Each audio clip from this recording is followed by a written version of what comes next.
हाँ जी दोस्तों, very good morning. कल काफ़ी व्यस्त थी, वीडियो लेके नहीं आई, लेकिन इस गिड से मुझे 3 बहुत ही इम्पोर्टेंट टॉपिक पे डाउनलोडिंग हुई है कि मुझे आपसे बात करनी है। फर्स्ट टॉपिक इज़, क्या आपके पास भगवान है? Yes, it is exactly as important. वो एक वीडियो, एक डायलॉग नहीं है, क्या आपके पास माँ है? यस, क्या आपके पास भगवान है? दूसरा, क्या आप अवेयरनेस में हैं, जो कि बहुत ज़रूरत है इस जर्नी पे। अगर आप अवेयरनेस में नहीं तो जर्नी पूरी हो ही नहीं सकती। और तीसरा, अनवांटेड एनर्जीज वर्सेस खूबसूरत मृग। अभी आपको टॉपिक समझ में नहीं आ रहे होंगे कि मैम बोल क्या रही है सुबह सुबह, ग्रिड से इनको हो क्या गया है। चलिए, इसके बारे में बात करेंगे। पहले मैं अपने अपकमिंग जो मेरा सबलिमिनल मेडिटेशन है, इसके थोड़ी सी शॉर्ट में जानकारी देना चाहती हूँ। उसके बाद हम लोग मेन टॉपिक पे बात करेंगे, तो कीप पेशेंस टिल एंड, ठीक है। सबसे पहले सबलिमिनल मेडिटेशन, जो कि ऑलमोस्ट मैं 1 अगस्त को ही रिलीज़ करना चाहती हूँ, कि आप बिफोर 88 पोर्टल 888 कहूँगी इस बार, आप बिल्कुल प्रिपेयर्ड रहो, so that you can take the best of 888, right. Lions gate portal subliminal आप में से बहुत लोग जानते होंगे, क्योंकि बहुत लोगों ने कल बुकिंग कराई है, बट फिर भी कई लोग हो सकता है ना जानते हों। तो मैं शॉर्ट में समझाना चाहती हूँ, बहुत ही इजी लैंग्वेज में, कि जैसे कि ये तो आप लोग जानते हैं कि एक हिडन मैसेज होता है, may be in the shape of audio, anything. For example ऐसा मान लेते हैं कि अगर आपके डीएम ने, या मैंने कहा कि आपका डीएम आपको बहुत प्यार करता है, राइट। मैंने आपसे कहा कि आपका डीएम आपको बहुत प्यार करता है, बट इस बात को स्वीकारने के बीच में एक बहुत बड़ा दुश्मन है।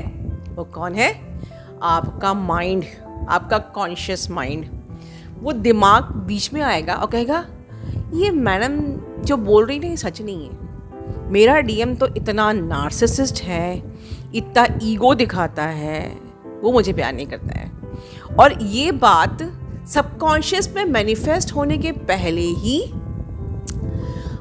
आपके दिमाग से बाहर निकल जाएगी, क्योंकि बीच में एक भड़काने वाला कॉन्शियस माइंड आ गया, ठीक है। एक डाउट क्रिएट करने वाला, भड़काने वाला, जिसने सबकॉन्शियस में जाने ही नहीं दिया। और सबकॉन्शियस माइंड की इम्पोर्टेंस क्या है कि वो रियलिटी क्रिएट करता है। अगर वो नहीं भी करता है तो भी वो आपको प्यार करेगा, ठीक है। पूरी लॉ ऑफ अट्रैक्शन बेस्ड है सबकॉन्शियस माइंड के ऊपर, राइट। बट सबकॉन्शियस के दरवाजे तक भी ये कॉन्शियस माइंड जाने नहीं देता है। तो हम क्या करते हैं? हम चोरी से, धीरे से, धीमे से कुछ विस्पर करते हैं, कुछ ऐसी हिडन वॉइस भेजते हैं, ऑडियो भेजते हैं कि सीधे सिर्फ सबकॉन्शियस माइंड सुन सके, और बीच में इस कॉन्शियस माइंड को कुछ भी पता ना चले, हमारा काम भी हो जाए, हमारे सबकॉन्शियस तक मैसेज पहुंच जाए, और वो जो आपकी जो रियलिटी है, जो आपकी डिज़ायर्ड रियलिटी है, या जो भी आपकी रियलिटी लाइफ में, सिर्फ अकेले यूनियन ही नहीं, क्योंकि इसमें बहुत सारी चीज़ें हैं, यूनियन भी है जो आप सामने देख रहे हो। यूनियन हो गया आपके गॉड से अलाइनमेंट, आपकी हायर सेल्फ से अलाइनमेंट, ओके, आपकी abundance, joy, peace, love, happiness, जो कि ये माइंड को आपको सब में देख के खुशी नहीं होती। ये माइंड कभी नहीं चाहता कि आप खुश रहो, आप अबंडेंट रहो। ये माइंड कभी नहीं चाहता कि आप जॉय और पीस में रहो। ये हमेशा आपको ट्रैप में लेके मैनिपुलेट करता रहता है। आपकी कॉन्शियसनेस में बहुत सारी चीज़ें, या मतलब डाउट, एंगर, पैनिक क्रिएट करके आपके सबकॉन्शियस में आपकी ब्यूटीफुल रियलिटी को क्रिएट करने नहीं देता है। तो अगर आपको अपनी रियलिटी क्रिएट करनी है, तो ये जो मेडिटेशन है ये आप लीजिए। हालांकि यूनियन पे तो मेरे ख्याल से आप लोगों को बहुत से यूट्यूब पे मिल जाएंगे।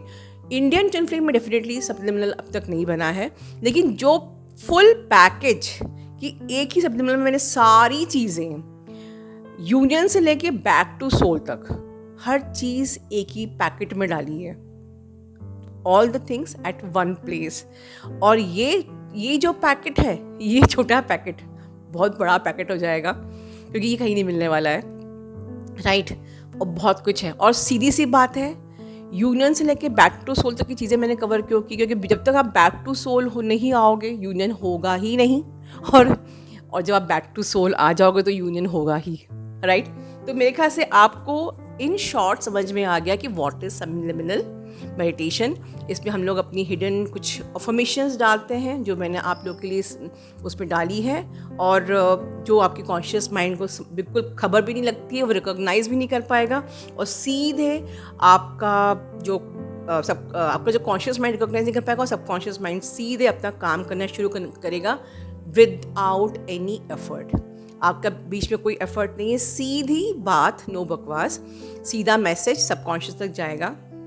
इसमें बाइनरल बीट्स होती हैं, इसमें जो मैंने भी हिडन अफर्मेशंस, इंटेंशंस डाले हैं वो सब है। चलिए बहुत टाइम हम इस पे नहीं लेंगे, काम की बात करेंगे। तो मेरा फर्स्ट टॉपिक था क्या भगवान आपके पास है। तो इसका मतलब ये है, आप बोलोगे यस मैम मैं तो पूरे सावन सोमवार शिव जी का व्रत रखी हुई हूँ, आप कहते भगवान मेरे पास नहीं है। देखिए भगवान वहाँ होंगे जहाँ पर anger, panic, fear, shame, guilt नहीं है।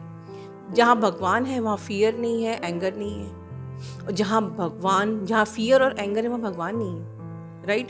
अब आप कहोगे यस मैम हमने तो बहुत फियर पे काम किया है, हम अपने डीएम के साथ बिल्कुल अब एंगर नहीं दिखाते, अब मैं बिल्कुल भी डिस्टॉर्टेड नहीं हूँ, मैं उससे कोई एक्सपेक्टेशंस नहीं रखती, बिल्कुल मैं उसको अब चेज भी नहीं करती, मैम मैं बहुत ही गुड गर्ल बन गई हूँ। अच्छा, तो आप ये गुड गर्ल सिर्फ अपने लिए बने हो या सबके लिए बने हो? क्योंकि भगवान सिर्फ अकेले आके डीएम के लिए नहीं है कि हाँ डीएम को हम एंगर नहीं दिखाएंगे, डीएम को हम फियर नहीं दिखाएंगे, डीएम को हम चेज नहीं करेंगे, डीएम की आप बाकियों के साथ भी वैसे ही हो। क्या बाकी रिश्तों में आप एंगर दिखाते हो? क्या बाकी रिश्तों में आप डाउट में रहते हो? क्या बाकी रिश्तों में आप अभी भी डिस्टॉर्टेड हो? तो भगवान आपके पास नहीं है। तो ये भी एक इम्पॉर्टेंट इनर वर्क है जो कि अभी तक बहुत रेयर, मतलब 20 to 30% डीएफ ही कर रही हैं जो मेरे पास पहुंची हैं। They are really 100% very good with everyone. तब आपके पास भगवान है। But if you are good with your DM and बाकी अदर्स के लिए आप गुड नहीं हो, बाकी अदर्स में आप anger, panic, blaming energy, guilt की एनर्जी, शेमिंग एनर्जी, काम, क्रोध, लोभ, मोह, मद, अहंकार सब कुछ है, तो अभी भगवान आपके पास नहीं है। हर एक रिश्ते में तब जाके यूनिटी कॉन्शियसनेस आती है। वननेस मतलब डीएम के संग वन होना नहीं होता है। Oneness means with every spark of the God, चाहे वो बर्ड्स हो, एनिमल्स हो, कोई भी XYZ ह्यूमन बीइंग हो। कोई अगर आपको ब्लेम कर रहा है, आपको ट्रोल कर रहा है, आप पे इल्ज़ाम लगा रहा है, आपके संग गलत फ्रॉड कर रहा है, वो अगर कहे कि मैं भगवान मेरे पास है, नहीं है। भगवान सिर्फ उनके पास है जहाँ लव, पीस, हैप्पीनेस और जॉय है, और यही चीज़ मैंने डाली है सब्लिमिनल में। ठीक है। अनदर क्वेश्चन, क्या आप अवेयरनेस में हो? कल की पोस्ट का एग्जाम्पल देख के बस बोल रही हूँ, just for example to show your blockage. कल की पोस्ट में मैंने अपने चार्जेस बिल्कुल क्लियरली दिए हैं, बट हम बिल्कुल भी अवेयर नहीं हैं। मेरे पास 50% लोग जो अवेयरनेस में है, मेरे को पेपर्स पर डेटा आ गया कि 50% लोग अवेयरनेस में है, 50% लोग अवेयरनेस में नहीं है। 50% लोगों ने चार्जेस देखा, उनके पास मेरा पेमेंट कोड है, पेमेंट किया, सीधे स्क्रीनशॉट भेजी, they saved my time and energy. पर 50% लोग पहले पूछ रहे हैं क्या हम ले सकते हैं मैम, यहाँ पर पोस्ट आप ही के लिए लगाई है, क्या आप क्यों नहीं ले सकते हो? सेकेंड क्वेश्चन वो पूछ रहे मैम चार्जेस क्या है। अब अगर मैं ये इन 2 या 3 सवालों के आपके चैट के आंसर दूंगी, it is somewhere like taking my time and energy and I have to answer so many. तो हम इतनी अवेयरनेस में क्यों नहीं है कि अगर हम अवेयरनेस में नहीं है, हम अलर्ट ही नहीं है, तो हम ये जर्नी पूरी नहीं कर सकते हैं। मैंने पूरा पोस्ट में चार्जेस सब चीज इसलिए दी just to save my time and energy. फिर भी हम अवेयरनेस में नहीं है, और अगर आप अवेयरनेस में नहीं है तो लिख लीजिए, आपके लिए जर्नी बहुत लंबी है, बिकॉज आपको कॉन्शियस रहना पड़ेगा, अलर्ट होना पड़ेगा। एंड बीइंग इन सोल का मतलब होता है अवेयरनेस। आप क्या मेडिटेशन करते हो, ये आग बंद करके 4 घंटे बैठे रहते हो, पर आप अवेयरनेस में ही नहीं हो, तो बेकार है आपका मेडिटेशन। इसलिए मैं कहती हूँ ये मेडिटेशन 5-5 घंटे और मंत्र साधना काम नहीं करता है। That will not only help in you in this being in soul, it demands practice. You are 50% of this channel are not in awareness। आपका रिपोर्ट कार्ड तो यही सामने आ गया कि आपकी जर्नी बहुत लंबी है मेरे दोस्त, राइट?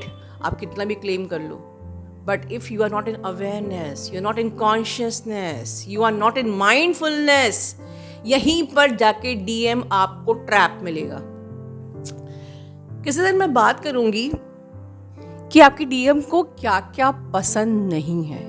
उसमें से वन ऑफ द थिंग यही है कि आप अवेयरनेस में नहीं रहते हो, आप बहुत ज़्यादा हाईली इमोशनल होते हो और इतना लिखते जाते हो जो उनको बहुत ज़्यादा ट्रिगर करता है। सो किसी दिन उस पर वीडियो जब बिल्कुल बनाऊंगी ताकि आपको समझ में आए अपने ब्लॉकेजेस और भी। तो अब आगे तीसरा हमारा टॉपिक था अनवांटेड एनर्जीज वर्सेस खूबसूरत मृग। देखिए, जहाँ ये जर्नी पे आपको ये समझ में आ गया इस वीडियो से कि अगर हम अपने ब्लॉकेजेस पे काम नहीं करेंगे, जहाँ पर काम, क्रोध, लोभ, मोह, मद, अहंकार है, वहाँ भगवान नहीं है, ठीक है? और काम, क्रोध, लोभ, मोह, मद, अहंकार से हमें अपने DM के साथ नहीं, सर्वत्र सबके साथ हील करना है, तभी हम वननेस में, यूनिटी कॉन्शियसनेस में आएंगे, वरना ये जर्नी नहीं होगी। दूसरी चीज़ आपको समझ में आ गई कि हमको अवेयरनेस और माइंडफुलनेस पे रहना है, बीइंग इन सोल रहना है, वरना ये जर्नी नहीं पूरी होगी। तीसरा, इस जर्नी को जो रोकता है वो होता है अनवांटेड एनर्जी, नेगेटिविटी, जो आप लोग जानते हो बहुत अच्छे से, जो बिल्कुल पीछा ही करती रहती है आपका इस जर्नी पे। अब अगर आप कॉन्शियसनेस में हो, अवेयरनेस में हो, कि अब आपने सीख लिया कि ओके मैं कॉन्शियसनेस में रहूँगी, मैं अवेयरनेस में रहूँगी, मैं भगवान को अपने साथ रखूँगी, मैं कोई पैनिक एनर्जी में नहीं रहूँगी, मैं कोई भी ब्लेमिंग एनर्जी में नहीं रहूँगी, तो अब ये नेगेटिविटी कैसे पीछा करेगी आपका? एक खूबसूरत मृग की तरह। याद करिए रामायण में जब सीता जी वन में थी और लक्ष्मण रेखा बना के गए थे, लक्ष्मण जी सॉरी, तब रावण एक खूबसूरत मृग के रूप में आया और वो मृग को देख के आकर्षित हो गई थी सीता जी, और उन्होंने अपना दायरा लांघ लिया था। हम ट्रैप में आ गए नेगेटिविटी के। तो जब नेगेटिविटी ये जानती है कि अब आप अलर्ट हो, माइंडफुल हो, देखिए इसलिए ज़रूरी है अवेयरनेस में होना। अब समझ में आ रहा है? मैम से यहाँ पर आप लोगों को ब्लॉकेज दिखा के सिर्फ आपको ब्लॉकेज दिखा रही हैं, आपको अवेयरनेस में लाना चाहती है कि आपकी जर्नी पूरी हो। ये इतनी बारीक बातें आप कहीं भी नहीं सुनोगे, मुझे 100% गारंटी है। But I really wanted you everyone to complete this journey if you are real twin flame, right? तो सपोज कि कोई इंसान आप इतने अच्छे हो गए, तो वो आपके सामने बहुत अच्छा दिखा रहा है और वो अच्छा रूप आपके सामने लेके आया और आप मतलब अलर्ट नहीं हो और उसने आपकी एनर्जी चुरा ली और फिर वो एक बहुत ही खूबसूरत रूप से एक नेगेटिविटी बन गया। एग्जाम्पल के लिए सोलमेट्स। कुछ सोलमेट्स हमारी लाइफ में ऐसे आते हैं जो पहले बहुत प्यारा रूप दिखाते हैं कि ऐसा लगता है कि काश मेरा ट्विन फ्लेम इतना ही रोमांटिक होता, काश मेरा ट्विन फ्लेम इतना ही केयरिंग होता। देखिए कितना अच्छा है यार। कभी मैं इसलिए भटक जाती हूँ, अपनी ट्विन फ्लेम से दूर हो जाती हूँ, क्योंकि वो बिल्कुल केयर करता नहीं है, वो पैम्पर करता नहीं है, वो बॉदर करता नहीं है, वो बिल्कुल बस कुछ मिलता ही नहीं है तो क्या फ़ायदा, और यहाँ तो मुझे कितना कुछ मिल रहा है। ठीक है, ये चीज़ सोलमेट वो आपको वो रूप दिखाता है बिल्कुल बॉलीवुड हीरो की तरह। और जब आप उसके ट्रैप में आ जाते हो, जब वो आपसे आपकी एनर्जी ले लेता है, तो उससे ज़्यादा गंदा नार्सिसिस्ट कोई नहीं होता है। और तब याद आती है यार इससे तो मेरा ट्विन फ्लेम ही अच्छा था। कम से कम वो पैम्पर नहीं कर रहा था, वो धोखा नहीं दे रहा था, पर कम से कम उसने मेरे साथ वो नहीं किया जो इसने किया। ठीक है, देखा खूबसूरत मृग। तो आप लोग हर अच्छी चीज़, हर जो चीज़ आपके सामने सोलमेट बन के आ रही है, या कोई ऐसे रिश्तेदार या कोई ऐसे बॉस, कोई ऐसे कलीग, एक सेकंड में फिसलो मत, क्योंकि हम लोग इमोशनल हैं और क्योंकि हम लोग लव के लिए तड़पते हैं, पॉजिटिव हैं, भूखे हैं, प्यासे हैं प्यार के लिए। इट डज़ नॉट मीन कि हम अपने पर्पस को भूल जाएं। इट डज़ नॉट मीन कि हम ट्विन फ्लेम जर्नी को छोड़ के साइड में अपने इस माइंड के सो कॉल्ड वैलिडेशन के लिए किसी के साथ भी आगे चल जाएं। Right? Always recall your self, I am twin flame journey. मुझे अगर उस भीड़ में ही चलना है बाकियों की तरह ही, तो मुझे फिर भगवान ने ट्विन फ्लेम क्यों बनाया? क्यों फिर ट्विन फ्लेम का टैग ओढ़ के चल रहे हो? साइड में रखो और उसी भीड़ में चलो कि शादी करते हैं, बच्चे करते हैं, एक दिन मर जाते हैं और ये सब ट्विन फ्लेम अगले जन्म में देखा जाएगा। Right? If you really want a conventional romantic love, इसकी कोई गारंटी नहीं है, क्योंकि कंडीशनल लव का कहीं ना कहीं तो एंड होगा ही ना। जो अनकंडीशनल नहीं है वहाँ वो कहीं ना कहीं अंत होनी है। बस इतना ही मुझे कहना था। और रही बात सब्लिमिनल मेडिटेशन की, लास्ट डेट 28 जुलाई है, क्योंकि मुझे 1 तक रिलीज़ करना है। तब तक आप अपनी, जो लोग अब तक एनरोल नहीं किए हैं, आप कर सकते हैं। ठीक है, पोस्ट को ध्यान से सुनिए और पेमेंट कीजिए और आप लोग अपनी स्लॉट बुक कीजिए। God bless you all, love you all.